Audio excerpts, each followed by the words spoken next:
हाँ।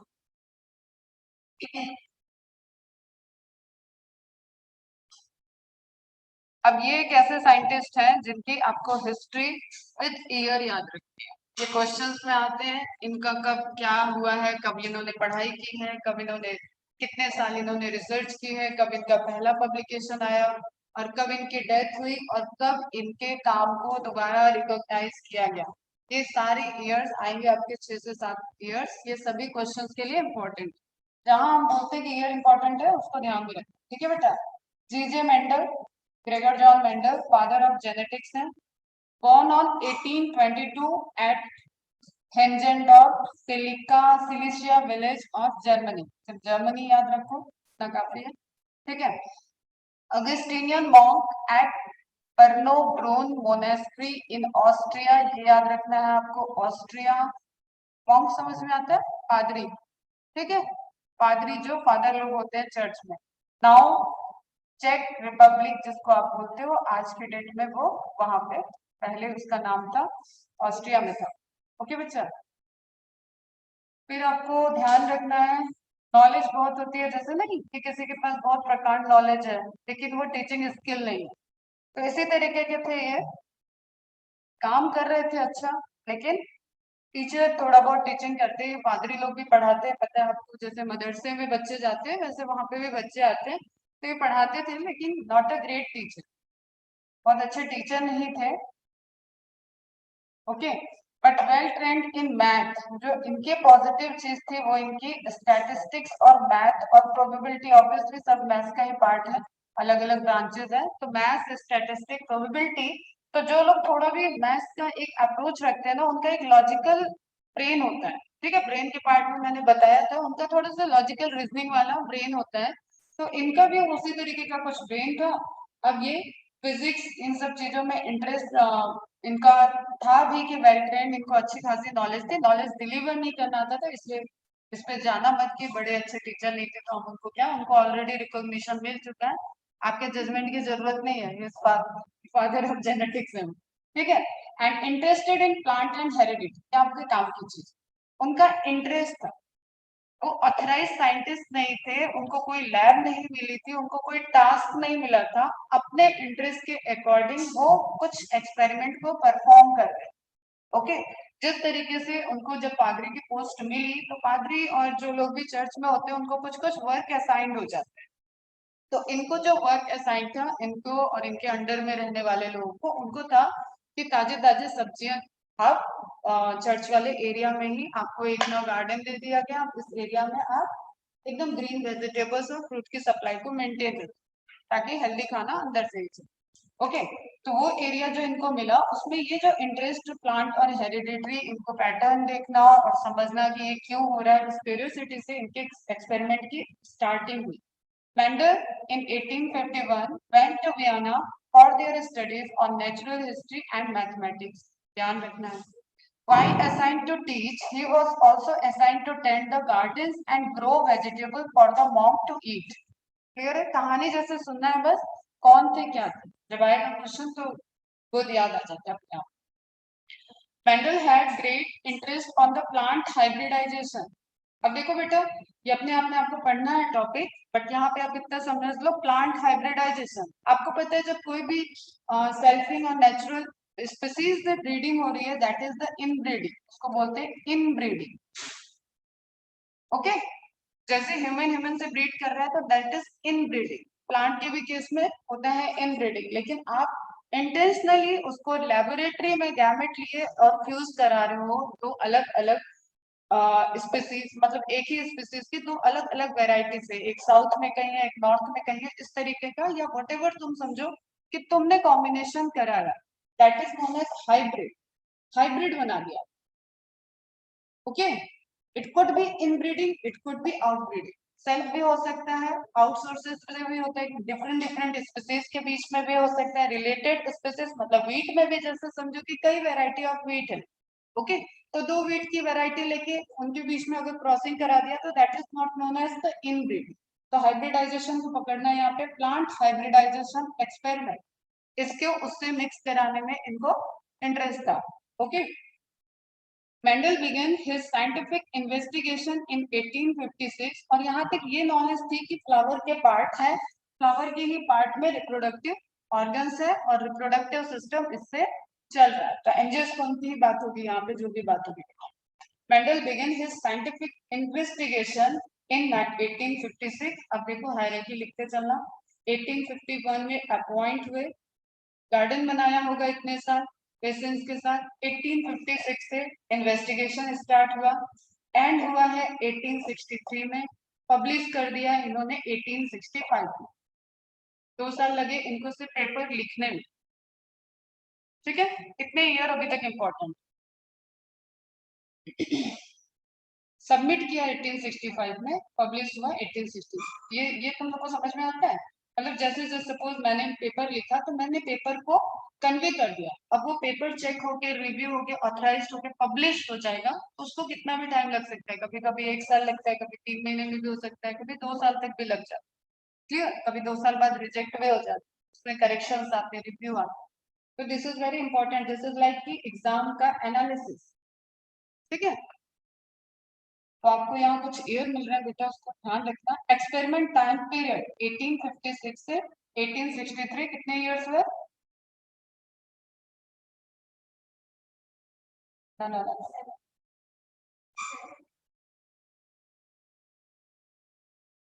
7 नहीं है, 6 4 3, हाँ 7 ईयर्स। ठीक है, 7 ईयर्स।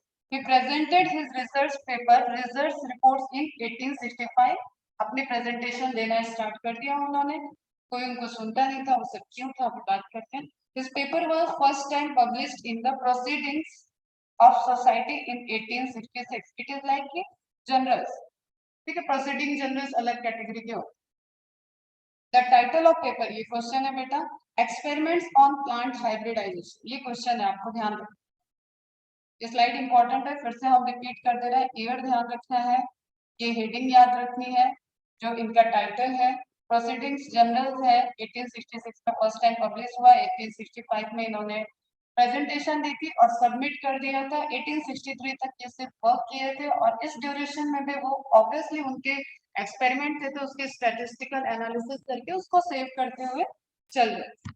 ओके बेटा, ऐसा नहीं है कि वर्क करने के बाद फिर बैठे होंगे 2 साल लिखने, ऐसा नहीं होता। पैरेलली चल रहा था, उसमें से अपने रिजल्ट को कंक्लूड करने में और उसको एक स्ट्रक्चर देने में कि हमने क्या किया है, हमें क्या रिजल्ट मिला है, उसके पहले क्या हुआ था, ये सारी चीजों को एक बंच बनाना पड़ता है। उसमें उनको 2 इयर्स लगे और उसके बाद उन्होंने उसको प्रेजेंट किया। Vendor choose garden pea. अब प्रॉब्लम बेसिक सी चीज है कि किसी का कोई एक्सपेरिमेंट होता है तो उसने कोई सैंपल लिया होगा, कोई ऑर्गेनिज्म लेगा, किसी इंडिविजुअल पे उस वर्क को करेंगे। ठीक है, तो डायरेक्ट क्वेश्चन है, छोटे छोटे क्लास से भी पढ़े होंगे तुम लोग कि गार्डन पी पे उन्होंने एक्सपेरिमेंट किया था। स्वीट पी और गार्डन पी 2 डिफरेंट टाइप के पी होते हैं। तो स्वीट पी आपको ऑप्शन में आएगा पाइजम, पाइजम सटाइवा तो गार्डन पी है, पाइसम ओथायरस, ठीक है, स्वीट पी, उसको ऑप्शन में क्लिक नहीं करना है। पाइजम सटाइवम पे उन्होंने वर्क किया था। अब आपसे ये नहीं पूछेगा मेंडल ने एक्सपेरिमेंट किस पे किया था, वो 7-8 के बच्चे बता। ठीक है, ठीक है, पी पे किया था, ये बहुत छोटी क्लास में पढ़ लिए होंगे। पाइजम सटाइवम साइंटिफिक नेम याद रखना है, लेगुमिनेसी फैमिली, और यहीं से रिलेट कर लो अपना फ्लावरिंग प्लांट। ठीक है, अपना मॉर्फोलॉजी के जो एंड में पूरा दिया हुआ था ना, floral formula, floral diagram, economic importance, ठीक है, वो सारा फैबेसी फैमिली का जो है वो इसको रिलेट करेगा।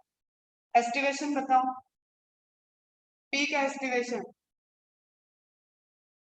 वैक्सिलरी, हाँ, एस्टिवेशन, एस्टिवेशन,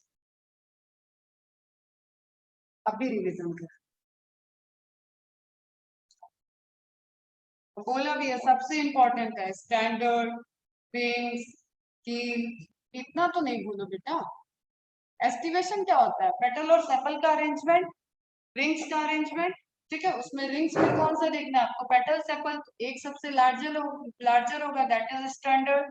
2 विंग्स हैं, फिर सबसे छोटे वाले कील है और वो फ्यूज भी है। फॉर्मूला भी ऐसे है, 1 + 2 + 2। याद आया कुछ?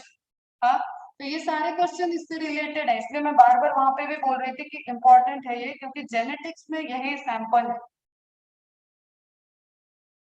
ओके, तो Pisum sativum as experimental material it procured, ये इंपॉर्टेंट पॉइंट है। अब देखना 34 वेराइटीज ऑफ टी, ये एक बार आया हुआ है, जिपमर में शायद आया है, एग्जैक्टली याद नहीं आ रहा मुझे, एम्स या जिपमर का क्वेश्चन।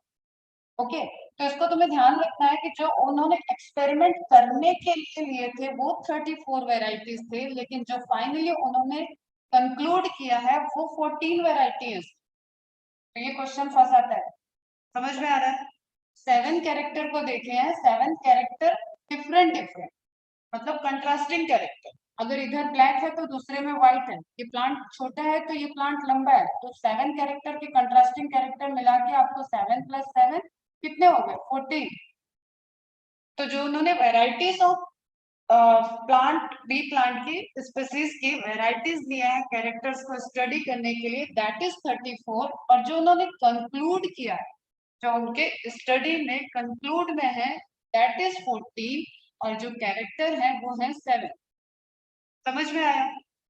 याद रहेगा। तो जब 34 के लिए पूछेगा तभी आपको देना है, अदरवाइज 14 प्लांट को लिया, 14 टाइप के, डिफरेंट टाइप के प्लांट।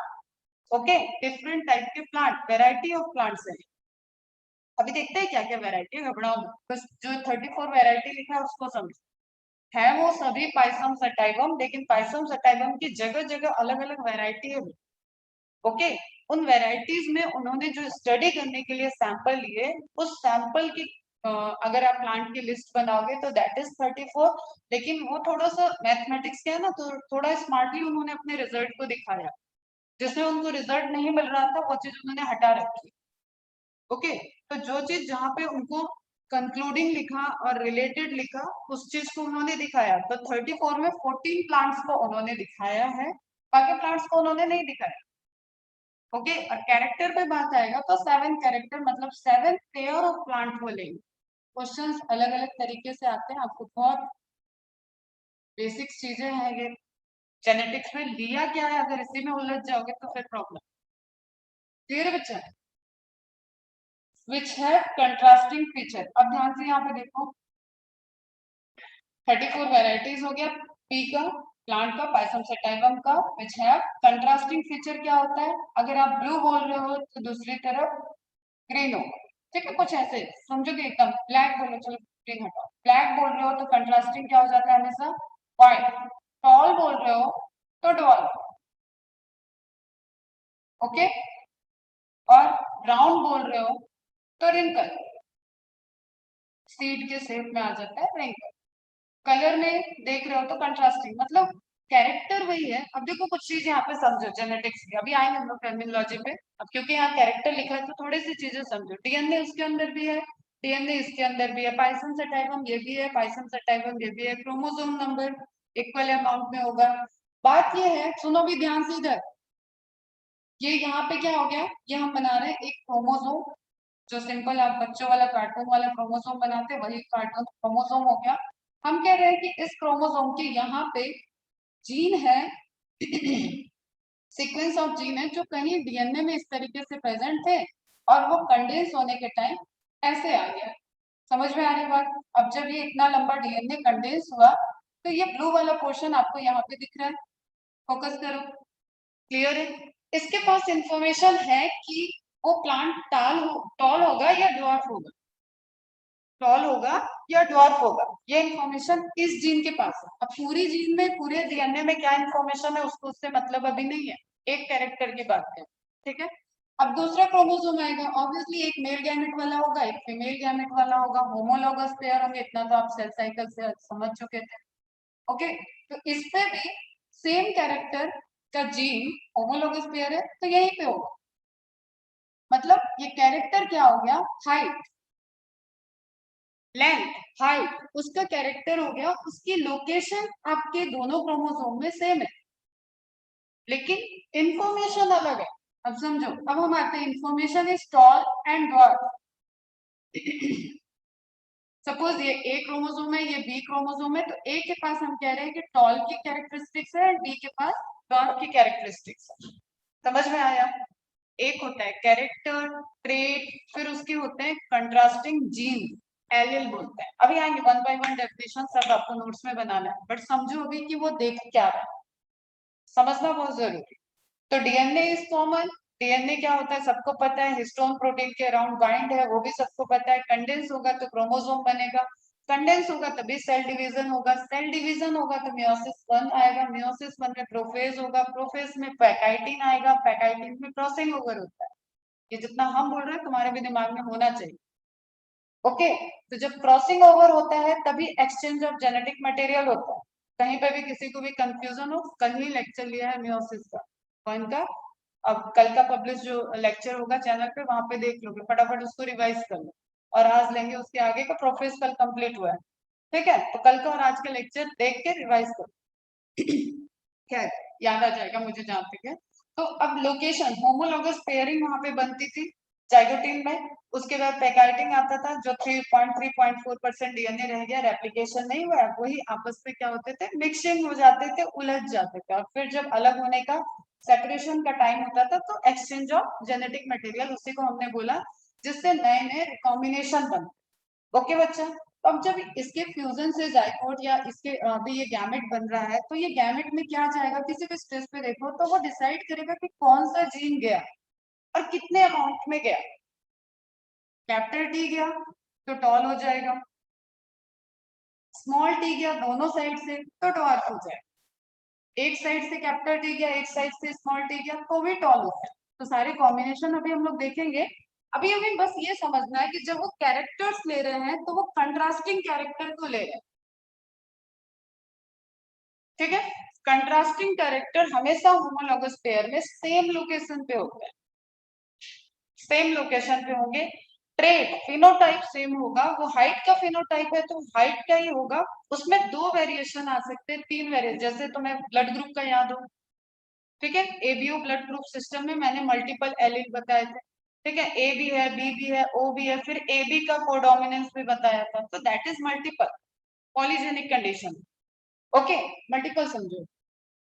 तो यहाँ पे वही देखना है हमें कि फीचर्स उन्होंने जो लिए वेराइटीज थी वो 34 वेराइटीज थी, उसमें उन्होंने 14 पे वर्क किया है जो फाइनली दिखाया है, और उसके पास 7 कैरेक्टर हैं कंट्रास्टिंग, मतलब टोटल हो जाएंगे कंट्रास्टिंग, एक 1 एक उसका कंट्रास्टिंग, तो टोटल हो जाएंगे आपके पास 40,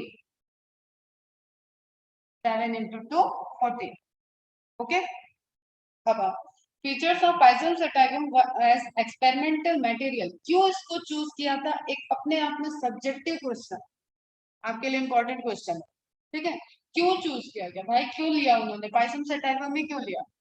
तो सबसे पहले तो कुछ बेसिक चीजें दिमाग में लाओ कि पाइथन सेटाइगम की लाइफ स्पैन यहाँ पे इंपॉर्टेंट रोल, अब रिप्रोडक्शन पढ़ा है भाई, किसी को कुछ पढ़ना है, किसी को कुछ एनालिसिस करना है, तो फटाफट उसकी जो फेजेस है वो चेंज होना चाहिए ना, या वो बर्गर के पेड़ पे करेगा, बैठा रहे वही मर जाएगा, समझ में आ रहा है। तो पहला पॉइंट तो क्या मिलेगा हमें कि वो एनुअल होना चाहिए, रिप्रोडक्टिव होना चाहिए, मतलब फ्लावरिंग प्लांट है, रिप्रोडक्शन हमें बहुत क्लियर सेक्सुअल रिप्रोडक्शन दिखना चाहिए, डिफरेंट डिफरेंट ऑर्गन्स हो उसके, समझ में आ रहा है। तो इस तरीके के कुछ कैरेक्टर्स को देखो, well defined contrasting character, well defined है तभी ले पाएंगे, स्टडी है उनकी कंट्रास्टिंग कैरेक्टर पे, क्लियर है। बाइसेक्सुअल फ्लावर, करेक्ट बात है, जेनेटिकली सिमिलर होंगे, बाइसेक्सुअल फ्लावर है तो सेल्फ पॉलिन, अगर आप नेचुरल छोड़ दोगे पाइसेप सेटाइबम को तो there is self pollination, self pollination favour करता है, समझ में आ रहा है बेटा, सिंक्रोनाइजेशन होता है नेचर में। तो अगर आपको एक्सपेरिमेंट करना होगा तो आपको इमेस्कुलेशन करना पड़ेगा, याद है, एंथर को हटा दो। ओके, तो बाइसेक्सुअल फ्लावर है, प्रीडोमिनेंटली सेल्फ फर्टिलाइजेशन, पॉइंट सब याद रहने चाहिए, easy hybridisation, flower open flower है, ओपन फ्लावर पे आप स्प्रे कर दोगे दूसरी स्पीसीज का पॉलन ग्रेन, कॉन्टैक्ट होगा, केमिकल इंटरेक्शन होगा, पॉलन ट्यूब का फॉर्मेशन होगा, वो आगे जाके फिर ओव्यूल वाला प्रोसेस फर्टिलाइजेशन हो सकता है, तो इजी हो गया हाइब्रिडाइजेशन। अगर हम ऐसा कोई फ्लावरिंग प्लांट ले रहे हैं कि जिसपे दूसरे के पॉलन ग्रेन को एक्सेप्ट करने में प्रॉब्लम हो रहा है, तो पहले ही स्टेज में फेल एक्सपेरिमेंट। अब इनको तो ये देखना है कि आफ्टर फर्टिलाइजेशन जो कैरेक्टर आने वाले हैं, जो नए प्लांट बन रहे हैं उसमें क्या कैरेक्टर आ रहा है, तो अगर पहला स्टेप वहां पर फर्टिलाइजेशन वाली प्रॉब्लम आएगी तो नहीं हो सकता। तो वो भी यहाँ पे कैरेक्टरिस्टिक्स है कि पाइसम सेटाइवम इजी हाइब्रिडाइजेशन को शो करता है। अगर उसी की डिफरेंट वेराइटी के पॉलन ग्रेन को उस पर स्प्रे किया जाए तो वो उसको एक्सेप्ट कर ले। समझ में आ रहा है? Then easy to cultivate, obviously बेटा एक्सपेरिमेंट करना है। अब किसी को बहुत सारा एक्सपेंसिव हो, उसको कल्टीवेशन के लिए बहुत सारे नाज नखड़े हो, तो क्यों कोई साइंटिस्ट उसके पीछे लगेगा। तो ऐसी क्रॉप की वैरायटी देखो, देखो पैटर्न तो वही है, रिप्रोडक्शन जेनेटिक्स अगर आ गया एक बार पकड़ में तो वही यूनिवर्सल पैटर्न है। जैसा भी आज तुम लोग जान रहे हो कि एंजियोस्पर्म के सारे एक ही पैटर्न पे रिप्रोड्यूस हो रहे हैं। क्लियर? तो अब जब उनको स्टडी करना है तो ऑब्वियसली ऐसी ऐसी वैरायटी लेंगे ना। अब किसी का अब हम बोले कि वोल्फिया के फ्लावर पे एक्सपेरिमेंट हो सकता है क्या? तो इतना टाइनी है कि फिंगर पे आपके हजारों फ्लावर आ सकते हैं, तो उसमें नहीं हो सकता है। तो दिस इज द क्राइटेरिया कि क्यों इसको चूज करना है। ओके, तो इजी टू कल्टीवेट, ज्यादा इन्वायरमेंटल कंडीशन इनके लिए रिक्वायरमेंट जो है वो नॉर्मल जैसा है अपना क्लाइमेट उसमें कल्टीवेट हो सकते हैं। एनुअल प्लांट है। एनुअल प्लांट के केस में एनुअल का मतलब 12 मंथ नहीं होता है, एनुअल का मतलब सीजन, वन सीजन प्लांट है। ओके, एक सीजन में या तो विंटर स्प्रिंग वैरायटी का प्लांट होगा, रबी और खरीफ बोलते हैं हिंदी में। तो एक सीजन में ही उसका वेजिटेटिव और रिप्रोडक्टिव फेज दोनों कंप्लीट हो जाएगा एंड देन आप स्टडी कर सकते हो, उसका लाइफ स्पैन हो गया। अब अगले जनरेशन के लिए सीड आ चुका होगा उसमें, तो अगला जनरेशन, तो इट इज इजी कि एनुअल प्लांट है तो आप हर साल स्टडी कर सकते हो, हर साल उसके सीजन में आप स्टडी कर सकते हो, तो एनुअल प्लांट हो गया। Suitable for climate, climatic condition इसमें हिडन ही है सी टू कल्टीवेट में। ठीक है, क्लाइमेटिक कंडीशन जो जहाँ पे प्रेजेंट है वहां पे जहाँ पे वो थे उसके क्लाइमेट के अकॉर्डिंग इजी था उसको कल्टीवेट कराना। कोई आपको ऐसा नहीं था कि लैबोरेटरी की जरूरत, इसलिए वो फील्ड में इसको कल्टीवेट करा। क्लियर है बेटा? ट्रेड्स इंपॉर्टेंट रहेगा, ये भी डायरेक्ट क्वेश्चन आते हैं यहाँ से ट्रेड से रिलेट कि ट्रेड क्या क्या देखे उन्होंने। ट्रेड मतलब characters. Okay, there are 7 traits which Mendel has selected. They are as follows. ये भी छोटे क्लास में आपने पढ़ा। ओके, समझने वाली चीजें अब ये है कि जो मैंने आपको बताया कि ट्रेट, क्रोमोसोम, जीन, इनका एलील, इनका रिलेशनशिप क्या है वो आपको समझना है। क्योंकि अब आपका लेवल वो नहीं है कि आप सिर्फ ये बोलो ये ट्रेट ले लिया, तुम्हें ये समझना है ये ट्रेट ट्रांसफर कैसे हो रहे हैं, इसका मतलब ये ट्रेट किस क्रोमोसोम पे है, कहाँ जीन है, जीन का एलील क्या है, उसका कंट्रास्टिंग फीचर क्या है, उन दोनों में कौन सा डोमिनेंट है, कौन सा रिसेसिव है, कॉम्बिनेशन में क्या मिलेगा, उसका रेशियो क्या होगा। क्लियर है? तो ऑब्वियसली ये वाला क्वेश्चन डायरेक्ट क्वेश्चन है, जब भी आता है मैच द कॉलम में आएगा ट्रू फाइंड वाइंड करने में एक सेंटेंस कुछ मिल जाएगा कि उनके कैरेक्टरिस्टिक्स में उन्होंने टी में क्या क्या कैरेक्टरिस्टिक्स को देखा। ओके, तो flower colour, contrasting feature purple और व्हाइट, रेड और व्हाइट भी मिल सकता है, ध्यान देना। कहीं क्वेश्चन सॉल्व करने में अगर रेड मिला है तो रेड को ध्यान देना, वो डोमिनेटिंग की ही बात कर। ओके, डोमिनेंट कैरेक्टर मतलब जो देखो कॉम्बिनेशन समझो, डोमिनेंट होगा तो इन दोनों में कैरेक्टरिस्टिक्स दिखेगी, फिनोटाइपिक कैरेक्टरिस्टिक्स, इसकी भी टॉल होगी, इसकी भी टॉल होगी। जीनोटाइप कल बताया था, फिनोटाइप और जीनोटाइप, जीन किसकी वजह से वो एक्सप्रेशन है, तो टी जीनोटाइप है और टी भी जीनोटाइप, तो दोनों जीनोटाइप से उसने क्या फिनोटाइपिक अपीयरेंस शो किया, दैट इज टॉल। तो डोमिनेंट हो गया कैपिटल टी, तो टॉल इज डोमिनेंट। ओके बच्चा, तो देखो यहाँ पे आपको मिल जाएगा ये वाला एग्जांपल। तो ऑब्वियसली डॉर्फ और शॉर्ट क्या हो गया, रेसेसिव। ये आएगा बेटा, अभी आगे आएगा। अभी मैं इसके अकॉर्डिंग बताती हूँ कि डोमिनेंट क्या होता है, रेसेसिव क्या होता है, होमो जाएगा सेट्रो जाएगा सब बताते हुए फिर इस पे आता है। तुम्हें बस ये समझना है कि ये अकेले है तो भी डोमिनेंट है, ये दो के साथ है तब भी, तब तो भयंकर वाला डोमिनेंट होगा। अभी बस एकदम अच्छे से ऐसे पढ़ते चलो स्टोरी की तरह, आएंगे कॉम्बिनेशन तुम्हें खुद निकालना होगा कितने डोमिनेंट कितने रेसेसिव बने। तो समझ में आया, मतलब ऐसे कैरेक्टरिस्टिक्स जो डोमिनेट कर रहे हैं, जो ज्यादातर प्रोड्यूस हो रहे हैं। और रेसेसिव की कंडीशन क्या होती है ना, रेसेसिव एक्सप्रेसिव तब होंगी जब वो दोनों स्मॉल स्मॉल होंगे, दोनों रेसेसिव कैरेक्टर होमोजाइगस होंगे, मतलब जो दोनों क्रोमोसोम आए और दोनों टीटी थे। इज इट क्लियर बेटा? तभी रेसेसिव आएगा, तो इसके चांसेस कम है। तो जिसके चांसेस कम है वो क्या हो गया? दब गया। रेसेसिव मतलब दबा हुआ है, और डोमिनेंट मतलब जिसने दबा के रखा हुआ है। तो दबा के रखने वाले कैरेक्टर क्या है? फ्लावर कलर में पर्पल या रेड, सीड के शेप में ब्राउन, सीड के कलर में येलो, पॉड के कलर में मतलब जो फली होती है, what is the placentation? Placentation marginal, very good. ठीक है, पॉड कलर में ग्रीन डोमिनेंट है, येलो रेसेसिव है। पॉड शेप इन्फ्लेटेड मतलब फुला हुआ, मार्केट से लाते हैं ना फुली फुली फलियां रहती, तो दैट इज डोमिनेंट कैरेक्टरिस्टिक्स इसका, इसलिए आपको ज्यादातर मटर कैसे दिखती है? फुली हुई। टॉल डोमिनेंट है। फ्लावर की पोजीशन एक्सिलरी है या टर्मिनल है? ठीक है, एक्सिलरी को डोमिनेंट रखना है, तो ये आपसे डायरेक्ट क्वेश्चन है कि what are the characteristics are dominant. अब आपसे ये नहीं पूछेगा कि सीड शेप, पॉट कलर, ये नहीं पूछेगा, वो पूछेगा कि डोमिनेंट कैरेक्टरिस्टिक्स क्या है। और सभी में देखो उसका एक कंट्रास्टिंग है। कलर की बात की हमने रेड या पर्पल, तो व्हाइट क्या हो गया? कंट्रास्टिंग कलर हो गया। समझ में आया? राउंड है तो रिंकल कंट्रास्टिंग हो गया, या तो गोल है या तो सिकुड़ा है, दो ऑप्शन है। फली में येलो, सीड के कलर में येलो और ग्रीन, ग्रीन कंट्रास्टिंग और रेसेसिव हो गया। फिर आपके पॉट के कलर में ग्रीन डोमिनेंट है, ये दोनों कॉन्ट्राडिक्ट कर जाते हैं, थोड़ा ध्यान से देखना। येलो आपका रेसेसिव है। इन्फ्लेटेड डोमिनेंट है तो उसका कंट्रास्टिंग कॉन्स्ट्रिक्टेड है, सिकुड़ा हुआ हो। टॉल प्लांट डोमिनेंट है तो रेसेसिव क्या है? शॉर्ट है। Axial, terminal. अब तुम्हें ये ध्यान रखना है कि मैम ये क्या बता रहे हो आप, कैरेक्टरिस्टिक्स कैसे पता चलेगा, ये आना चाहिए। देख, तो सिंपल सी कहानी यहाँ पे है कि ये जो कैरेक्टरिस्टिक्स है ना बेटा, ये ब्लेंडिंग को शो नहीं करती। जीन्स में तुम्हें ब्लेंडिंग भी पढ़ना, मतलब जैसे हम लोगों के स्किन कलर को देखो, सबके स्किन कलर अलग अलग है, स्लाइटली वेरिएशन, तो दैट इज ब्लेंडिंग। ये कई पॉलीजेनिक कंडीशन से एक्सप्रेस होते हैं, उसको उस पर ले मत जाना। ठीक है, जैसे कोई फ्लावर है रेड,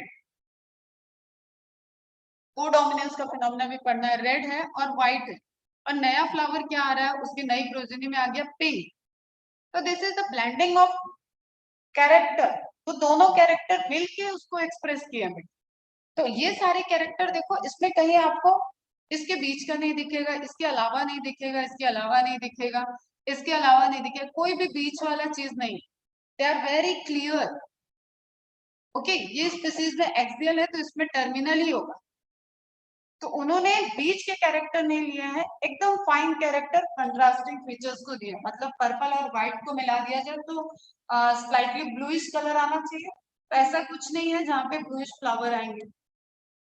कितने भी कॉम्बिनेशन वो देख ले, उसमें ब्लूइश कलर उनको नहीं मिला होगा। क्लियर है? या तो पर्पल होगा या तो व्हाइट होगा। समझ में आ रहा है? तो इन कैरेक्टरिस्टिक्स की प्रॉपर्टी क्या हो गई? ये ब्लेंडिंग कैरेक्टरिस्टिक्स नहीं है, ये जीन पे डिपेंडेंट है और बहुत क्लियर है। या तो ये अपर वाले शो करेंगे या तो ये लोअर वाला, या तो ये डोमिनेंट को शो करेंगे या तो ये रिसेसिव को शो करेंगे, इन दोनों के इंटरमीडिएट नहीं बनते हैं। पहली पॉइंट, बहुत अच्छा पॉइंट है, ये ध्यान होना चाहिए। अगर इनके बीच का होगा तो स्टडी पॉसिबल ही नहीं। ओके, तो जितने क्रॉप को लगाएंगे हो सकता है बीच बीच बीच बीच के कुछ आते रहे, उनकी स्टडी नहीं हो पाएगी। तो ये मतलब आप प्लस पॉइंट में पढ़ोगे, अभी आएगा उनकी हेडिंग कि क्यों इनकी सक्सेस, इनको सक्सेस मिली। ओके, चलो ये वाला हम तुम्हें बाद में बताएंगे, पहले आपको एफ्जन जनरेशन पढ़ लोगे तब। तो अभी ट्रेट हमने देख लिया, ट्रेट क्लियर होना चाहिए, डोमिनेंट क्या है पहले तो ये ध्यान रखना है कि ट्रेट क्या। ठीक है, सीड पे कितने हैं? दो।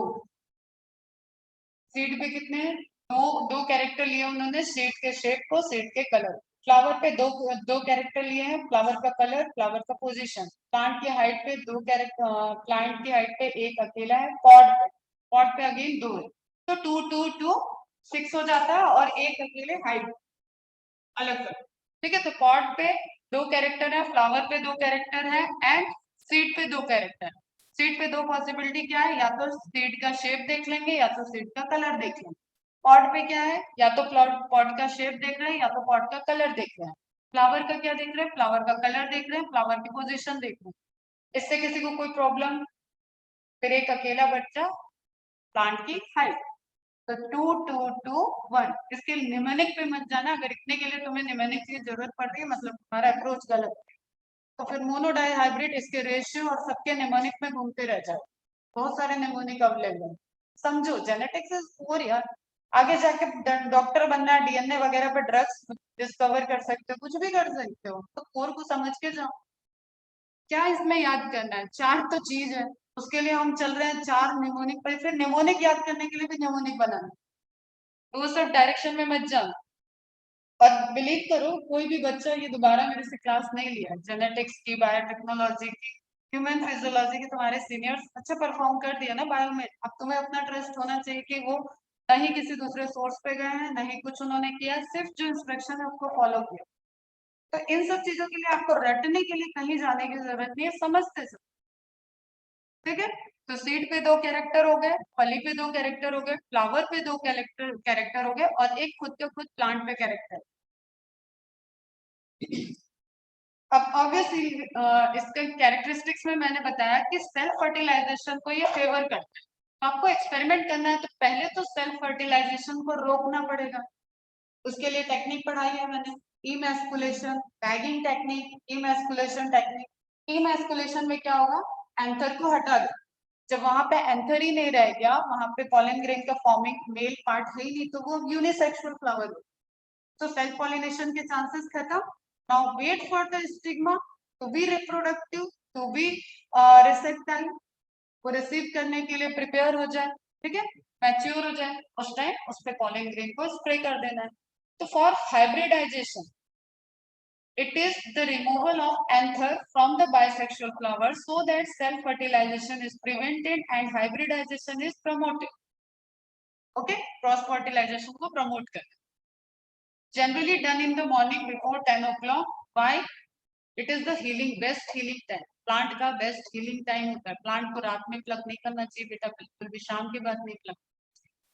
ओके, बेस्ट हीलिंग टाइम होता है। आप एक तरीके से चोट दे रहे हो ना, ओके, तो उसकी भी अलग साइंस चल रही है, तो जितनी जल्दी वो हील हो जाएगा उतना आपका एक्सपेरिमेंट चलता रहेगा बढ़िया।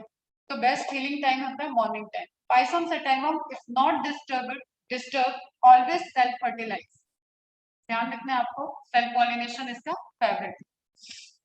We can easily induce hybridisation, accept कर रहे हैं, ये उसकी प्रॉपर्टी में भी देखा था हम लोगों ने, क्यों इसको प्लांट को, इस प्लांट को लिया, वहां पे भी है हाइब्रिडाइजेशन को एक्सेप्ट करते हैं। हाइब्रिडाइजेशन मतलब अब कोई भी इस कैटेगरी के, अब देख रहे हो तुमने यहाँ पे 14 प्लांट देख लिए बेटे, इस लिस्ट में तुम्हें 14 प्लांट है, दिख रहा है, जब मैंने 14 प्लांट की बात की, एक ये हो गया, एक ये हो गया, 1 2 3 4 5 6 7 8, तो यही इनके 14 प्लांट है। समझ में आया, क्लियर है, और सब अपने कैरेक्टरिस्टिक्स के लिए बहुत अच्छे हैं, मतलब कोई ब्लेंडिंग वगैरह शो नहीं करने वाले। ओके, ये इमेज दिखा रहा है तो मैं इमेस्कुलेशन वाला, देखो ये था स्टैंडर्ड, ये है विंग, ये हो गया कील, फ्यूज है, एस्टिवेशन हो गया। अब आपको यहाँ पे पढ़ना है कि ये किस किस तरीके से चलते हैं। तब दो फीचर्स की बात होगी, ये है प्लांट पर्पल, यहाँ पे जो इमेज दिखा रहा है समझ लो इसको, ये हो गया व्हाइट, ये है डोमिनेटिंग, ये हो गया रेसेसिव। रेसेसिव है मतलब इसका इसका जो एक्सप्रेशन है that is small and small, both are recessive. समझ में आ रहा है, तो इसको अगर उन्होंने इमेस्कुलेट कर दिया, इसको पॉलन ग्रेन हटा दिया और इसके पॉलन ग्रेन को यहाँ ट्रांसफर कर देंगे, क्योंकि हमें पता है रिप्रोडक्शन होगा यहाँ पे, तो ओव्यूल की नीड है, ठीक है, जैसे मदर वॉम्ब की नीड है आपको एनिमल के केस में, वैसे हमें यहाँ पे भी तो जर्मिनेट कराना है ना, स्टिग्मा और देन पूरा ओव्यूल वाला कॉन्सेप्ट, फर्टिलाइजेशन वाला, वो प्रोसेस यहाँ चल रही है, गैमेट यहाँ से चला गया, तो वेरिएशंस आएंगे। वेरिएशंस ऐसे हैं कि ये आएगा, अब ये डोमिनेंट मैंने बता दिया तो सारे ये आ गए। इसके आने के चांसेस कब होते हैं, जब दोनों फ्लावर व्हाइट, बीच का ये कुछ नहीं, कंट्रास्टिंग कैरेक्टर को ही दिखाएगा, बीच का आना ही नहीं है, ये उनके सक्सेस का फंडामेंटल।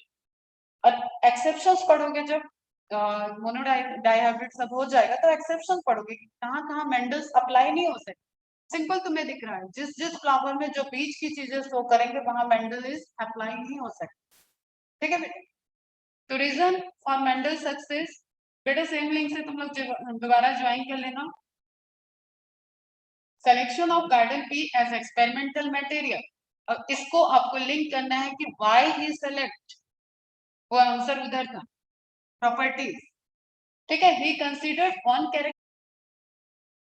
चलो फिर देखो, रीजन फॉर मेंडल सक्सेस, तो selection of garden pea as experimental material, he considered on character and at one time। अब जब वो टॉल को देख रहा है ना, जब वो हाइट को देख रहा है, मतलब हाइट को देख रहा है, तो वो सिर्फ हाइट को ही देख रहा है, उसमें क्या फ्लावर आ रहा है उनको मतलब नहीं है, क्या फली आई उनको मतलब नहीं है। ये उनकी सबसे बेस्ट क्वालिटी थी कि वो एक टाइम में एक कैरेक्टर को देख रहे थे। पैरेलली जो साइंटिस्ट थे, जो ऑथराइज साइंटिस्ट थे, वो लोग क्या कर रहे थे, एक साथ कई कैरेक्टर को देख रहे थे। और जब आप जितने कैरेक्टर देखोगे उतनी प्रोबेबिलिटी और उतने परमिटेशन कॉम्बिनेशन बढ़ते जाएंगे। तो वो रिसर्च उलझ जा रही थी बात, अरे इसमें ये ट्रेवल कर गया, इसमें ये कर गया, अगली जनरेशन में तो ये आया नहीं, क्योंकि जीन अपने आप को इंडिविजुअल एक्सप्रेस कर रहा है, फिक्सिंग वो कर ही नहीं रहा है। तो आप दो कैरेक्टर देखोगे, वो उस पर्टिकुलर प्लांट में हाइट का पैटर्न अपने आप ट्रेवल कर रहा है, और सपोज सीड का पैटर्न अपने आप ट्रेवल कर, तो आपको मिल सकता है कि यहाँ डोमिनेंट वाला दिख गया, यहाँ रेसेसिव वाला दिख गया, चांसेस बढ़ जाएंगे। तो जितने जितने आप कॉम्बिनेशन ले रहे हो, वैसा तो है नहीं कि दो बार करके रुक गए होंगे, हजारों बार ही प्रैक्टिकल होता है बेटा। तो हजारों के आप 100 प्रोबेबिलिटी हर एक्सपेरिमेंट के बन गए, तो वो करता ही रह जाएगा, कंक्लूजन तक आने में बहुत टाइम लग जाएगा और उलझेगी, एनालिसिस उलझेगी। तो सबसे इंपॉर्टेंट पॉइंट क्या था, one character at one time. और बाई चांस फिनोमिना था, बाई चांस लोगों को लगता है, ऐसा कोई बाई चांस नहीं होता है। और वही वो उन्होंने 34 माइनस 14 करो, कितने प्लांट हटा दिया उन्होंने, 20 प्लांट कहाँ गए पता है, साइंटिफिकली ये 20 प्लांट कहाँ गए होंगे, जो मिक्स शो कर रहे होंगे ये वो प्लांट है, मतलब जिसपे उनको ऐसे कैरेक्टर वो देख रहे होंगे जो एक साथ नहीं दिख रहे होंगे, ठीक है, नहीं एक्सप्रेस कर रहे होंगे, एक कैरेक्टर को एक टाइम नहीं देख पा रहे होंगे और रिजल्ट सही नहीं आ रहे होंगे, तो ये हट गए। और जिसमें उनको एक पैटर्न दिखा, उसको उन्होंने मैथमेटिकल एनालिसिस करके दिखा दिया, और वो करेक्ट है, कंसीडर होता है ना। मैथ्स का एक बहुत फेवरेट सेंटेंस है, सपोज दैट। मैं बहुत पापा से लड़ती थी, ये क्या है, हमेशा सपोज दैट करके शुरू होता है, क्यों सपोज कर, बोलते तुम रिसर्च मत करो, सपोज कर लो, लिखा ही। तो सपोज दैट से डेरिवेशन स्टार्ट होता है, कैलकुलेशन स्टार्ट होता है, कुछ का कुछ वैल्यू रख देंगे और आगे कैलकुलेशन सॉल्व हो जाता है। तो वो सपोज दैट ही नहीं होगा तो कैसे प्रूव, तो इन्होंने भी उसी को अप्लाई किया, सपोज दैट। ठीक है, ये कैरेक्टर ही जब आप लोगे तभी मेरी जेनेटिक्स के जो लॉ मैंने देखे, मतलब उनके सामने तो हुआ ही नहीं था। ठीक है, तो अब जो इन्होंने, जिन्होंने ह्यूगो डिवरीज वगैरह ने इनको रीअसेंबल किया, रीस्टडी किया इनकी स्टडी को, तो उन्होंने ये बताया कि ये कंडीशंस है, इस कंडीशन में ही ये लॉ एप्लीकेबल है। क्लियर है बच्चा? तो he consider one character at one time, statistical analysis, कभी भी कोई भी रिसर्च होती है उसको अगर आपने स्टैटिस्टिकल एनालिसिस से प्रूव कर दिया है, तो उस रिसर्च को कोई एक्सेप्ट करने से रोक नहीं सकता। ओके, तो हम लोग भी जब हम लोग रिसर्च करते हैं, चाहे बायोटेक हो, चाहे जूलॉजी हो, चाहे केमिस्ट्री हो, चाहे फिजिक्स हो, always there is a part of statistical analysis. इसमें बहुत सारे टेस्ट होते हैं और रोने लगते हैं बच्चे, तो स्टैटिस्टिकली आपको उसको प्रूव करना पड़ता है। पीएचडी करते वक्त मेरा एक पूरा पेपर ही है स्टैटिस्टिक्स का, उस पहले उस पेपर को आप क्वालिफाई करोगे तब आपको पीएचडी का टाइटल डिसाइड हो। तो प्रायोरिटी है कि आपको इतनी स्टैटिक्स आनी चाहिए, इतनी मैथ्स आनी चाहिए कि आप अपने जो रिजल्ट आने वाले हैं उसके परमिटेशन कॉम्बिनेशन बना के और उसको आप प्रूव कर पाओ स्टैटिस्टिकली, दैट इज वैलिडेशन। ठीक है, एक स्टैटिस्टिकल वैलिडेशन होता है, उसके बाद जो आपने कहा अगर वो चूहे के ऊपर या किसी एनिमल के ऊपर कर लिया गया तो that is wet lab validation, कि फाइनली उसको अप्रूव कर दिया गया, हाँ मेरी स्टैटिस्टिक ये कह रही है कि वैक्सीन इस तरीके का कुछ डिजाइन होगा तो कोरोना पे वर्क करेगा। तो उस स्टैटिस्टिक्स को अप्लाई करके लेबोरेटरी में एक्चुअल वैक्सीन बना के कोरोना पे एक्सपेरिमेंट कर लिया गया, तो वो क्या हो गया, वेट लैब वैलिडेशन। समझो, तो यहाँ पे मैथ्स लगती है, स्टैटिस्टिक्स आती है, और ये तो मैथमेटिक्स ही थे। तो सक्सेस का रीजन क्या हो गया, इनको तो पहले से स्टैटिस्टिक्स आती थी, देखा तुमने स्टार्टिंग में लिखा था। Experiment up to F3 generation. अब F3 जनरेशन क्या होता है थोड़ा सा समझ।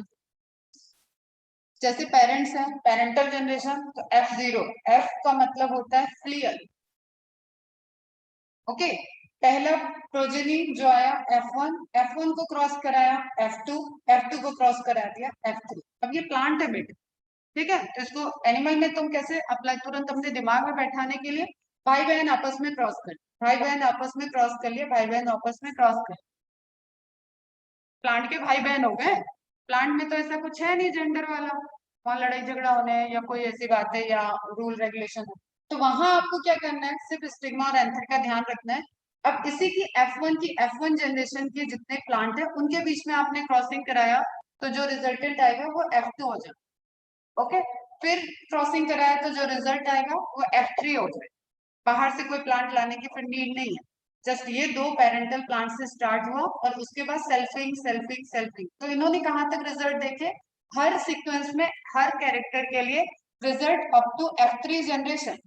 एक जनरेशन में होगा तो देयर में भी बाई चांस फिनोमेना, पता है हमें reproduction is by chance phenomena, तो बाई चांस कुछ भी हो सकता है। लेकिन 2 जनरेशन 3 जनरेशन तक हम देख रहे हैं और एक पैटर्न वहां पे फॉलो हो रहा है, एक पैटर्न मिल रहा है। तब तो जाके वो उस पैटर्न को डिस्कवर कर रहे होंगे, उसको स्टडी किए होंगे कि अच्छा ये वाला पैटर्न इसी तरीके से ट्रेंड चल रहा है, जो रेशियो आएगा। ओके बच्चा, तो ये आपको सब्जेक्टिव क्वेश्चन के लिए भी इंपॉर्टेंट है। Reason for Mendel success, reason for why he select Pisum sativum, and reason for Mendel not recognition. कुछ मतलब नहीं है टर्म, फैक्टर, फ्लेयर, ये सब टर्म लिए गए थे, एफ का full form. Okay, Mendel's bad luck. अब बैड लक क्या है, सबसे बड़ा बैड लक तो डार्विन खुद बैठे थे वहां पे, कल मैंने बताया इवोल्यूशन की स्टडी चल रही थी। हालांकि डार्विन को भी बहुत ज्यादा अपोज सहना पड़ा, क्योंकि लोगों का मानना क्या होता है कि सब कुछ भगवान ने बनाया। ठीक है, कितने बड़े साइंटिस्ट हैं, लेकिन वहां पे ग्रुप है कि भगवान ने बनाया, और ऑलरेडी वो बढ़िया बढ़िया वुमेन कलर्स वाले सारी थ्योरी आई हुई थी, रिजेक्ट हो रही। तो डार्विन जो कह रहे थे वो इवोल्यूशन के पॉइंट ऑफ व्यू से बात कर रहे थे, और वो उस टाइम ये बता रहे थे कि हम चिंपैंजी से आए हैं, हम बंदर से आए हैं। तो लोग उनसे लड़ाइयां भी कर रहे थे, लेकिन ही इज वेरी स्ट्रॉन्ग। तो दो ग्रुप थे, एक डार्विन के फेवर वाले थे, एक डार्विन के अपोज वाले थे। और डार्विन की बुक निकल रही थी, बुक निकलती है तो जैसे पहले की बुकिंग होती है प्री बुकिंग, उस तरीके से उसका सेल चल रहा था। ओके, एक तो ये बात है कि चार्ल्स डार्विन पैरेलली इवोल्यूशन की स्टडी कर रहे थे, और उसका उसका टॉपिक जो था वो बहुत इंटरेस्टिंग उस टाइम बना हुआ था, और लोग उस पर कॉन्ट्राडिक्शन स्टडी करने पे ज्यादा फोकस थे, साइंटिस्ट की जो कमिटी थी वो भी, और जो हमारी नॉर्मल पब्लिक होती है वो भी। ठीक है, जैसे अभी IPL चल रहा है, पढ़ाई लिखाई छोड़ के भैया IPL देख रहे हैं सारे बच्चे, तो ऐसा होता है ना कि उनको इंटरेस्ट है उस चीज में। IPL खत्म हो जाए, वो जीतने वाला ले गया अपने करोड़ों अरबों रुपए, उनके तो खानदान, उनके खानदान सुधर जा रहे हैं, पता नहीं 4 छक्के मारने से क्या हो। मतलब हमें अपने कंट्री में समझ में नहीं, एक क्रिकेटर को यहाँ रखा जाता है, एक एक्टर को यहाँ रखा जाता है, एक डॉक्टर को यहाँ रखा जाएगा, एक इंजीनियर को यहाँ रखा, रिसर्चर तो कहीं आता ही नहीं। ठीक है, जिसको ऊपर होना चाहिए वो सबसे नीचे है। यहाँ पे किसान कहाँ जा रहे हैं कुछ नहीं पता, लेकिन 4 छक्के मारने वाले का आलिशान बंगला क्या, उसकी तो पता नहीं कितनी जनरेशन सेट। और आधे बच्चे उसी में लगे हैं कि क्या पता गलती से धोनी बन जाए तो पूरी की पूरी, मतलब धोनी को क्रिटिसाइज नहीं कर रहे हो, ऑब्वियसली उसकी अपनी एक स्ट्रगल है, उसकी अपना डेडिकेशन है, और उसकी बहुत भयंकर वाली जर्नी। मेरी तो फ्रेंड उसके कॉलोनी की थी, तो वो बचपन से लेके मूवी तो बाद में आई है, मुझे पहले से पता था सारी जर्नी, हम लोग डिस्कस करते थे, हम इसी टाइम में जब वो आया था तो वो बताते।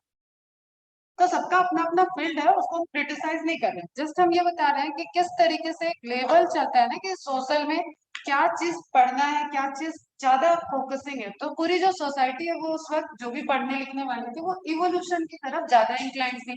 और सबसे ड्रॉबैक फिर ये है कि वो मैथमेटिक अप्रोच दिखा रहे थे। अब पेपर है बायो का, टॉपिक है बायो का, साइंटिस्ट कौन जाएगा, कमेटी में जाएगा, वहां बैठे हैं बायो के, वो पहले ही सर पकड़ लेंगे, हम मैथ्स आती तो मैथ्स में नहीं होते, यहाँ बायो क्या कर रहा हो, तो ये क्या इसने कैलकुलेशन कर करके भेज दिया। तो एक ये ड्रॉबैक इनका था। ओके, तो his work could not attract the attention of other scientist during his life time. इस टाइम की तो बात ही छोड़ो, जब तक वो जिंदा रहे तब तक किसी ने उनके तरफ ध्यान ही नहीं दिया। Same era of evolution discovery, Charles Darwin का वहां पे चल रहा था। ही डाइड इन 1884, एक ईयर और याद रखो। एंड दोबारा यहाँ से रिकॉग्नाइज हुआ था जो वो 903 है।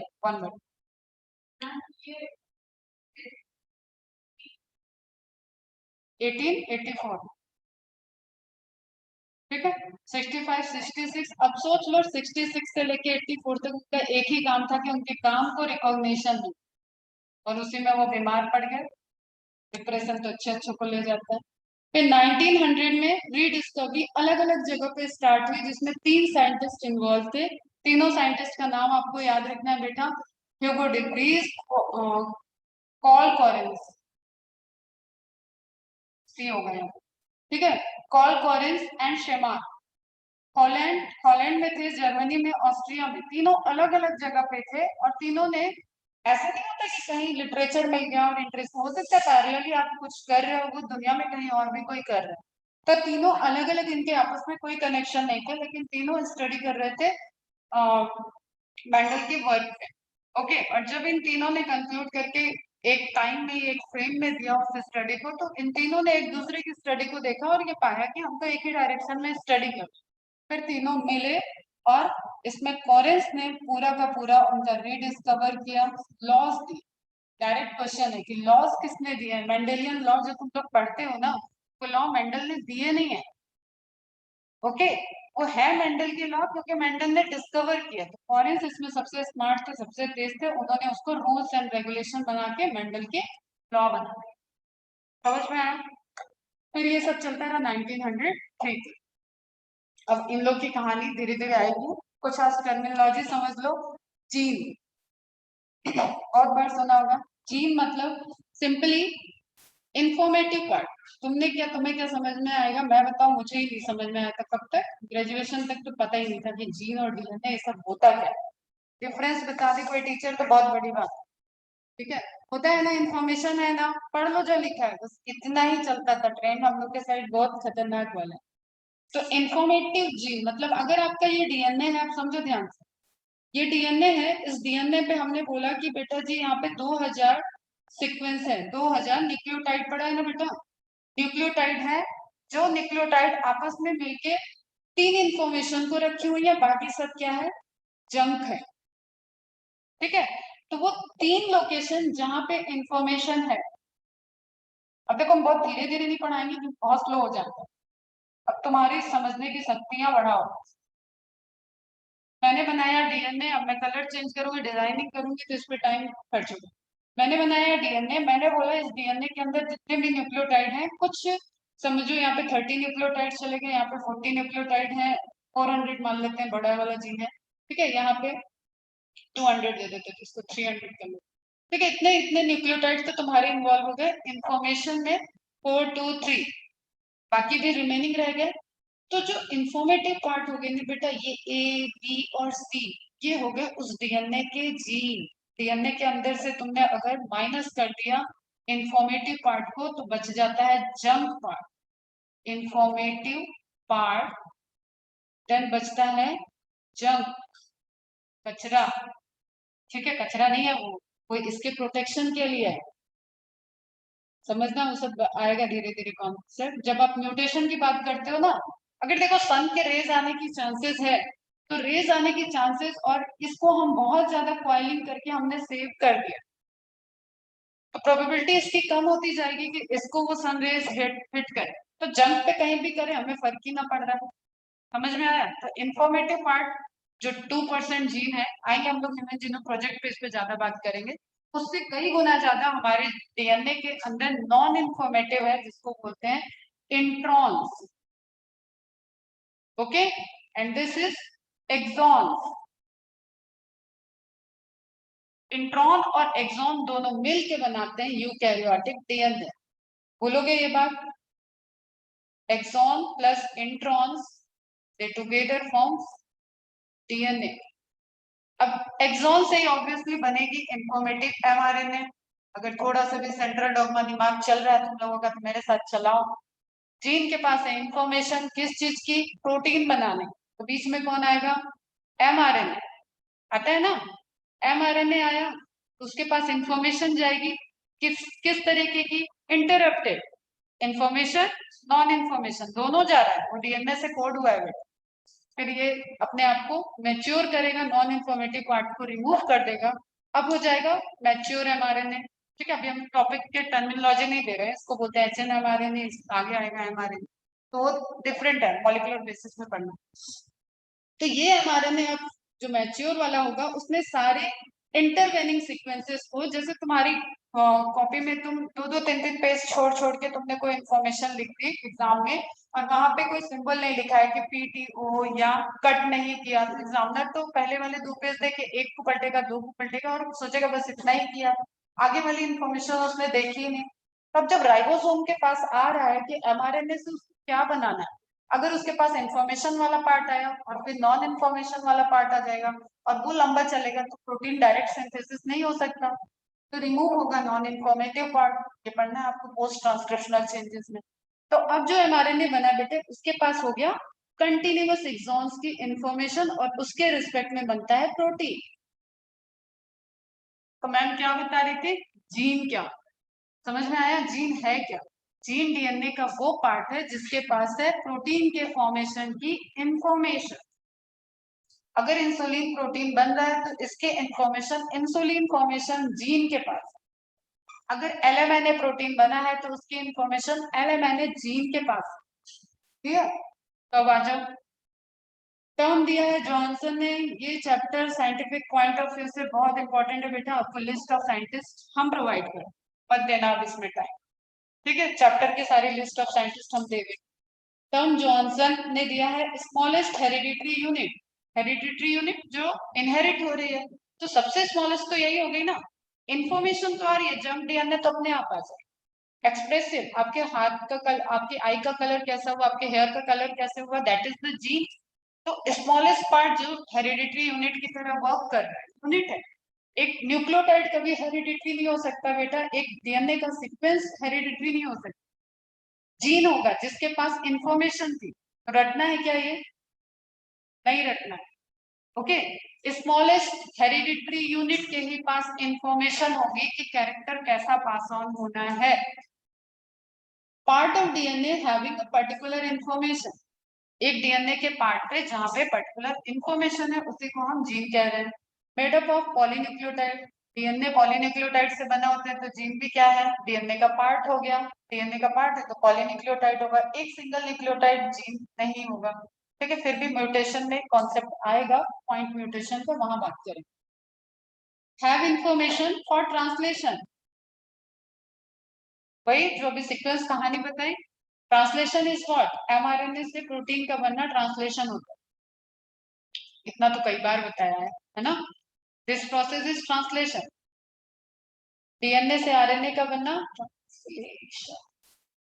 डीएनए से आरएनए एमआरएनए का बनना, भूल जाते हो तुम लोग बच्चा, ध्यान रखो, अगला पूरा चैप्टर इसी पे, ट्रांसक्रिप्शन सिंपल सेंट्रल डॉगमा है, डीएनए से डीएनए का बनना, replication, slow, replication, have information, DNA replication, S phase, DNA का डुप्लीकेशन, डीएनए की सिंथेसिस, से गाड़ी चलेगी। हाँ, अभी सुन रहे हो अटेंटिव होके ना, आज की बात नहीं भूलना चाहिए। एक होता है ना कि हमें आता तो है लेकिन हमें हिट नहीं किया, लेकिन मैम ने एक दिन पूछा था, अब हम नहीं भूले, ये भी अप्रोच बहुत काम आता है। तो अभी इस तरीके से नहीं लेना है कि हमें आया नहीं, अभी इस तरीके से लेना है कि आज के बाद नहीं भूले। जो आप लास्ट लास्ट में टेस्ट सीरीज देते हो ना, वो इसी पैटर्न पे वर्क करती है। कोई चीज जो आपसे छूट रही थी वो उस टेस्ट सीरीज में आपको मिली है, और वो आप उससे रिलेटेड एग्जाम में क्वेश्चन आएगा तो आप भूलोगे नहीं, दैट इज द प्रैक्टिस। तो अब ये सिंथेसिस, ये टर्म्स भूलने नहीं चाहिए। Present on a particular locus on chromosome, बताया मैंने, जैसे अगर ये पर्टिकुलर जगह पे इंफॉर्मेशन है तो दैट इज लोकेशन, जैसे आपके घर की एक लोकेशन है ना, आज तो जीपीएस में बढ़िया मस्त दिखता है, तुरंत आप करंट लोकेशन देते हो, हम यहाँ खड़े हैं भैया चले आओ। ठीक है, अभी मेरे को कोई स्टूडेंट बुलाएगा अपने घर तो मैं सबका घर ना रत्नागिरी के रास्ते डाल जानती हूँ, तो मैं सिंपल बोलती हूँ भाई लोकेशन दे दो आती हूँ, यही चलता है।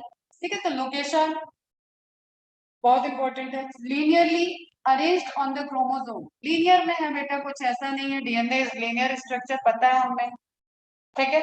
अब और कॉन्सेप्ट में जाओ तो जब थ्रेड रहेगा तभी वो फंक्शनल है, जब वो क्रोमोसोम रहेगा तो नॉन फंक्शनल है। तो लीनियर तो रहेगा ही, थ्रेड है बेटा लीनियर।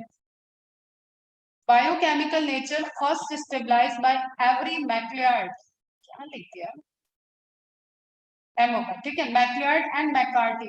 ये भी आपको एक्सपेरिमेंट के साथ पढ़ना है नेक्स्ट चैप्टर। मतलब DNA is genetic material you know, लेकिन वो प्रूफ कब हुआ, किसने किया, वो भी एक पूरा सीक्वेंस आपको पढ़ना है नेक्स्ट चैप्टर। तो जीन क्या है ये क्लियर है। लोकस क्या है, जीन का location, address of particular gene. क्यों इतना कॉम्प्लेक्स करना जेनेटिक्स को। एक क्रोमोसोम है, एक डीएनए है, उसके पास इंफॉर्मेटिव पार्ट है। हम कह रहे हैं आई कलर का इंफॉर्मेशन है, तो आई कलर की वो लोकेशन हो जाएगी। क्लियर। जब आप हायर स्टडी में जाओगे तो आपको क्रोमोसोमल नंबर, जीन लोकेशन ये सब मिलेंगे। जब मैंने स्टडी किया तो मेरे टेबल में वहां पर्टिकुलर प्रोटीन पर्टिकुलर जीन से आता है, इसका इस क्रोमोसोम पे ये लोकेशन है, जो मेंशन करना पड़ेगा, proper address. In biology locus refers to a specific location. देखो जो हम बोल रहे हैं वही लिखा एकदम बढ़िया वाला। हमको पता नहीं है, सब हम बना के कब का पिछले साल का पिछले पिछले साल का पटक के रखा। सबसे पहले मैंने इनहेरिटेंस ही खत्म। On a chromosome that contains a gene for some trait, समझ में आ रहा है। सम ट्रेट मतलब कैरेक्टर। आई, आई का colour is character. I black है या ब्राउन है, दैट इज द एलील, उसके different alternative form. Okay, character वो भी है, लेकिन कैरेक्टर के अंदर चलेगा। आई का colour that is the trait, eye colour, eye का कैरेक्टर, लेकिन वो ब्राउन है ब्लैक है, दैट इज आप उसके अंदर और जा रहे हैं, उसके एलिमेंट उसके वेरिएशंस क्या है।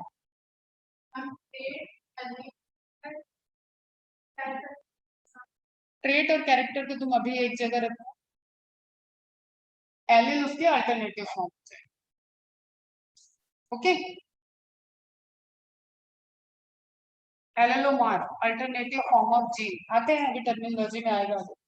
A gene is segment of the DNA that codes for a protein that is used to express phenotype, trait, आ गया, character, phenotype, साइंटिफिक टर्म हो गया ट्रेट। आप देख के बता रहे हो ना कि वो लंबा है कि छोटा है, वो प्लांट लंबा हुआ कि छोटा हुआ, तो वो फिनोटाइप। लेकिन उसके पीछे की जीन आपको स्टडी करना होगा, तो आपको क्रॉसिंग में जाना पड़ेगा। आपको नहीं पता कि वो टी है, कैपिटल टी स्मॉल टी है, या capital T capital T. That is the beauty of genetics, genotype की ब्यूटी है। Genotype and phenotype. अब देखो बेटा, जोहानसन जी को जरा ध्यान रखना, जोहानसन जीन की भी डिस्कवरी की है, जोहानसन ने जीनोटाइप टर्म भी दिया, जीन टर्म दिया है, ठीक है, फिनोटाइप टर्म भी दिया है जोहानसन। तीनों साइंटिस्ट, तीनों क्वेश्चन कॉमन है, साइंटिस्ट इज जोहानसन, 3 स्टार लगा लेना। Genotype genetic constitution of an organism, जैसे मैंने बोला T T T T T T, ये है टॉल, ये है टॉल, ये है शॉर्ट या डॉग। सिंपल बच्चा। तो इसमें ये वाला जो क्वेश्चन है इसे लिख लो, कोई दिक्कत नहीं है, छोटी छोटी बातें लिखोगे कोई दिक्कत नहीं, बस समझ में जब हम पक के निकलेंगे ना तो हमें जेनेटिक्स में कोई फिर हरा नहीं सकता।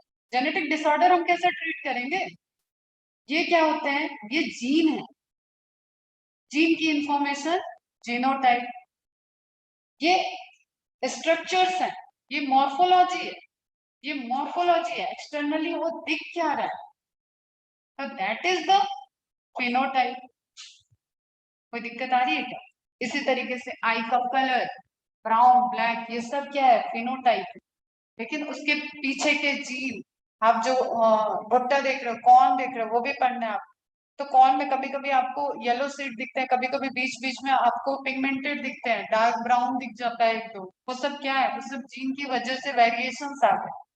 ओके बेटा। तो फिनोटाइप जो आपको एक्सप्रेशन लिखा है, एक्सप्रेशन ऑफ जीनोटाइप लिखा है, morphological expression of genotype. Alice ma'am बोल रही हैं, बैट्सन को याद रखना, बैट्सन वो साइंटिस्ट हैं जिन्होंने एक प्रॉपर मंच पे खड़े होकर सारे साइंटिस्ट को चैलेंज करके और ग्रेगर जॉन मंडल को फादर ऑफ जेनेटिक्स प्रूव करने में सबसे ज्यादा कंट्रीब्यूशन किया।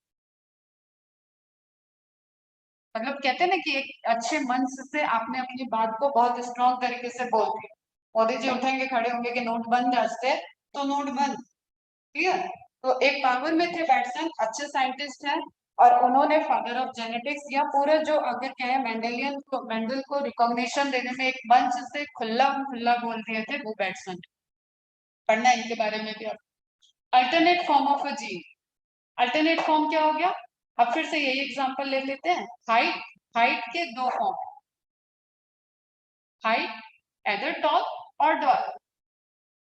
समझ में आया बच्चा? तो दिस इज जीन, अगर आप इसको बोलते हो तो ये भी जीन है लेकिन इसका अल्टरनेट फॉर्म।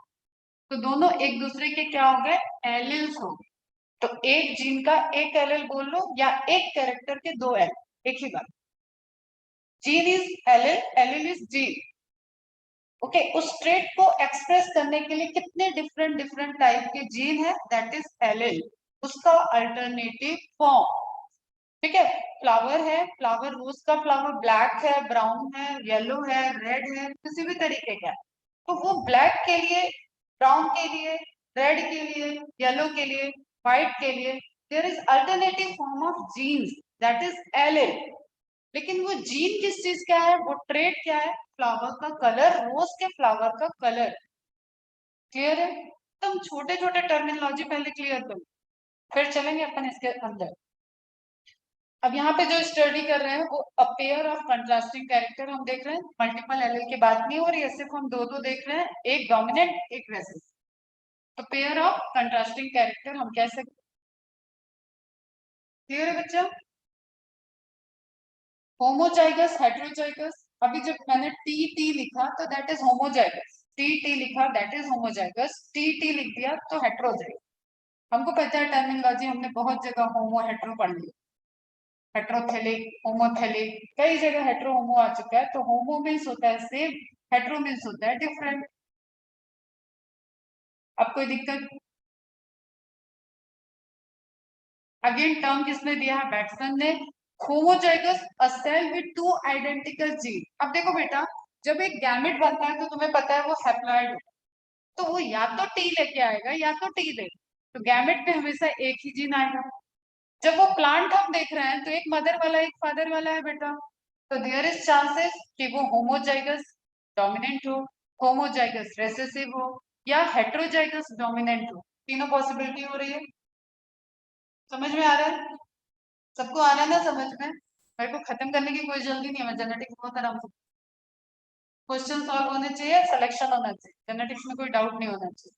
तो कैपिटल टी है, अगर हम गैमेट बनाएंगे इससे बेटा तो फिर से वही मियोसिस, इससे गैमेट कैसे बनेगा? टी या टी। समझ में आया? तो अब आगे फ्यूज करेगा तो फिर से या तो टी के साथ या टी के साथ आएंगे, वो क्रॉसिंग में बात करेंगे।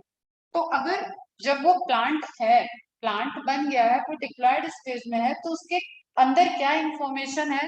वो सेम जीनोटाइप है, सेम है, कैपिटल टी या स्मॉल टी। तो वो क्या हो गया बेटा? होमो, होमोजाइगस। अब प्रॉपर्टी क्या हो गई? एदर डोमिनेंट और रेसेसिव। होमोजाइगस का दो ही केस, या तो डोमिनेंट होगा या रेसेसिव हो। हेट्रोजाइगस का एक ही केस है, वो हमेशा डोमिनेंट होगा। हेट्रोजाइगस मतलब हेट्रो वाला आ गया, अकेले भारी है। ठीक है, जैसे घर में नहीं होते भाई बहन, एक भाई दूसरी बहन पे भारी पड़ जाता है, एक बहन बड़ी है तो भाई पे भारी पड़ जाती है। ठीक है, तीन भाई बहन है तो बड़ा वाला हमेशा भारी पड़े ऐसा जरूरी नहीं होता, कभी कभी छोटे वाले बहुत सर दर्द कराते हैं, मम्मी पापा के एकदम दुलारे लाडले, उनको छुओ तो बस तुरंत बड़े वाले की कुटाई हो जाती है। ठीक है, तो ऐसी कंडीशन होती है, तो दैट इज रिलेटेड कि डोमिनेंट कौन है। घर में लड़ाई नहीं करना, तुमको कॉन्सेप्ट को समझने के लिए बता। तो हेट्रोजाइगस जहाँ पे दोनों डिफरेंट हो, a cell with genes and L T T. समझ में आ गया? Gametes are having only one gene of a pair, so are hemizygous, ना हेट्रो ना होमो। क्योंकि हमने बताया अब गैमेट की क्या पॉसिबिलिटी है, या तो वो टी होगा या तो टी। ये हम लोग सब हाइट के ट्रेंड पे ले रहे हैं, इसलिए बार बार टी टी का एग्जांपल ले रहे हैं, वो सबसे इजी कन्वीनियंट लगता है सुनने में समझने में। आई बात समझ में? तो हेमीजाइगस मतलब आधा, hemi means semi, semi means आधा, तो आधा क्या हो गया? दोनों की प्लॉइडी का आधा आ गया बेटा, या तो अब वो टी आएगा या तो वो टी आएगा। तो गैमेट तो ऑलवेज, वो होमोजाइगस तो हो ही नहीं सकते। Gamete is haploid, meiosis 2n, n एक सेल से चार हैप्लॉइड सेल बनती है। पहला क्लियर हो रहा है बेटा सब? कनेक्ट हो रहा है ना सबको? तो वही कह रहा है gamete is always hemizygous condition, वो कभी भी हेटेरोजाइगस नहीं हो। ओके चलो अब हम कुछ गैमेट कुछ स्ट्रक्चर बना रहे हैं, बताना ये हेटेरोजाइगस है होमोजाइगस है।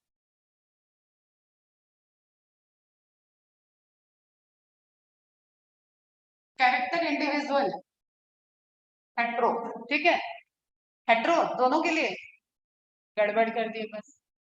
ए के लिए हेट्रो, बी के लिए होमोजाइगस कंडीशन है। जब गैमेट बनेगा तो इससे, अब चलो गैमेट फॉर्मेशन अभी नहीं बताते। ये कैसा है? होमोजाइगस, ठीक है। ये कैसा है? हेट्रोजाइगस, दोनों के लिए हेट्रोजाइगस। बहुत अटेंटिव होकर आपको समझना है, होमोजाइगस हेट्रोजाइगस एक ट्रेट को ही देखते हैं, एक ट्रेट को ही देखना है। इस प्लांट में बहुत सारे ट्रेट होंगे, लेकिन हम जब एक ट्रेट देख रहे हैं तो वो होमोजाइगस कंडीशन में है या हेट्रोजाइगस कंडीशन में, हमें सिर्फ इतना पता है उसके डोमिनेंट डोमिनेंट जीन आए हैं या उसके डोमिनेंट रेसेसिव दोनों जीन। रेसेसिव एक साथ जब रेसेसिव आएगा तभी वो होमोजाइगस होगा और तभी वो एक्सप्रेस कर देगा, तो वो तो एकदम अलग दिखेगा। ठीक है, व्हाइट फ्लावर आपको एकदम अलग ही दिख जाएगा और उसके जीन देखने की जरूरत भी नहीं है, आपको पता है कि वो रेसेसिव है। कंफ्यूजन कहाँ है? डोमिनेंट वाले में। वो टॉल है तो टॉल के पीछे के जीनोटाइप क्या है, उसकी टी टी है या टी टी है? अरे इसकी मॉर्फोलॉजी तो कॉमन हो गई कि ये ड्वार्फ ही होगा, तो इसकी जीनोटाइप में जाने की जरूरत कहाँ पड़ गई? वो तो उसका मॉर्फोलॉजी बता रहा है कि मैं ड्वार्फ हूँ, मैं रेसेसिव हूँ, होमोजाइगस रेसेसिव हूँ, इसलिए मेरा प्लांट का हाइट ड्वार्फ आया। इस यहाँ पे कंफ्यूजन है, यहाँ पे जीनोटाइप स्टडी करनी पड़ेगी कि अंदर टीटी वाला जीन आया हुआ है या टीटी का जीन आया है। समझ में आई बात? बच्चे पार्टी तुम लोग को समझ में आ रहा है? आकाश, आयुष, निनाद, बाकी तो भाग गए।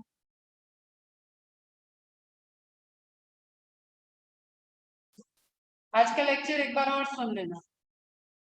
तो होमोजाइगस हो गया, हेमीजाइगस हो गया। अब लास्ट एक देख लेते हैं, डोमिनेंट एंड रेसेसिव पहले देख लेते हैं, जो चल रहा है वो देख।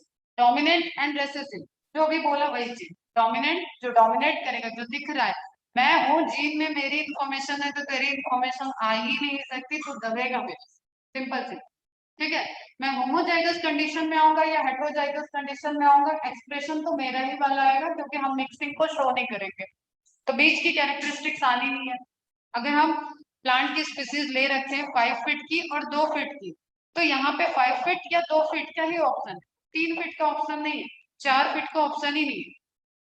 तो टॉल वाला क्या कह रहा है, तुम टीटी में आ गए हो तो तुम तो दब के ही रहोगे, मैं ही डोमिनेंट हूँ, और दोनों टी आ गए तो भयंकर डोमिनेंट वाली बात है, तो टॉल हो जाएंगे, 5 फीट वाले प्लांट दिखेंगे। समझ में आया? A gene which express itself in homozygous as well as in heterozygous genotype is said to be dominant. Clear? खत्म, पैकअप हो गया, कुछ नहीं समझना है इसमें, बहुत ज्यादा साइंस नहीं है, सिंपल। आप डर जाते हो इसकी टर्मिनोलॉजी से, बच्चा डर जाता है। A gene which express itself only in homozygous genotype is said to be recessive. ठीक है, बताया मैंने, टी टी वो ट्रिंकल के लिए आर आर आएगा, तभी वो एक्सप्रेस करेगा, व्हाइट के लिए वाई वाई आएगा, तभी वो एक्सप्रेस करेगा। तो आपको डिफरेंट डिफरेंट ट्रेड के लिए देखना है कि क्या क्या बनता है, लेकिन होमोजाइगस दिख रहा है मतलब जीनोटाइप उसकी क्या है, होमोजाइगस रेसेसिव है, दोनों रेसेसिव थे, फादर मदर के अंदर से रेसेसिव वाला कॉम्बिनेशन आ चुका है। हो सकता है वो टी टी रहे हो, देखो अब एक कॉम्बिनेशन भी हम बताएंगे, टी टी है, ये खुद डोमिनेंट है, लेकिन जब इसके कॉम्बिनेशन बनेंगे तो capital T, capital T, capital T, small T, small T, capital T, small T, एक चांस तो निकल आया। मदर फादर दोनों डोमिनेंट थे, जीनोटाइप उनकी हेट्रोजाइगस थी, लेकिन बच्चों में एक जो सीड बन रहा है वो आ गया रेसेसिव वाला, अब ये बड़ा होगा तो ये ड्वार्फ होगा। कैसे हो गया ड्वार्फ? जब मम्मी पापा बड़े थे उसके, जब प्लांट स्टडी कर रहे हैं वो टॉल टॉल थे, लेकिन जो प्रोजेनी बनी वो ड्वार्फ आ गई। ऑब्वियसली वहां रेसेसिव कैरेक्टर एक पेयर में आ गए और अपने आप को एक्सप्रेस कर दी। समझ में आई बात? तो देयर इज पॉसिबिलिटी, ये देखेंगे हम। T gene is dominant for tallness because TT tall plant, TT tall plant. T gene is recessive gene for dwarfness, TT. ये तो बहुत सब बार एग्जांपल इसी का ले रहे हैं हम। अब इसके आगे और कुछ इंफॉर्मेशन देखिए, कल टर्मिनोलॉजी में अभी बाकी, उसके बाद डायरेक्ट फिर मेंडल लॉ स्टार्ट करें। ओके, क्लियर है यहाँ तक? इसको बहुत अच्छे से रिवाइज कर। Trait, character, gene, locus, homologous, heterozygous, homozygous, ठीक है। सेम, डिफरेंट, ट्रेट कैसे ट्रांसफर होंगे, कॉम्बिनेशन, डोमिनेंट, रेसेसिव, सारी टर्मिनोलॉजी एकदम अच्छे से क्लियर। और वो पहले का जो है वो तो हिस्टोरिकल है, उसमें आपको कुछ मैथ्स नहीं लगानी है, वो ऑलरेडी दिया हुआ है कि पाइथन सेटाइगम की क्या कैरेक्टरिस्टिक्स है, मेंडल क्यों सक्सेस हुए, मेंडल को क्यों रिकॉग्निशन नहीं मिला, दैट इज थ्योरेटिकल क्वेश्चन। वो एक दो बार ऐसे रिवाइज करोगे हो जाए।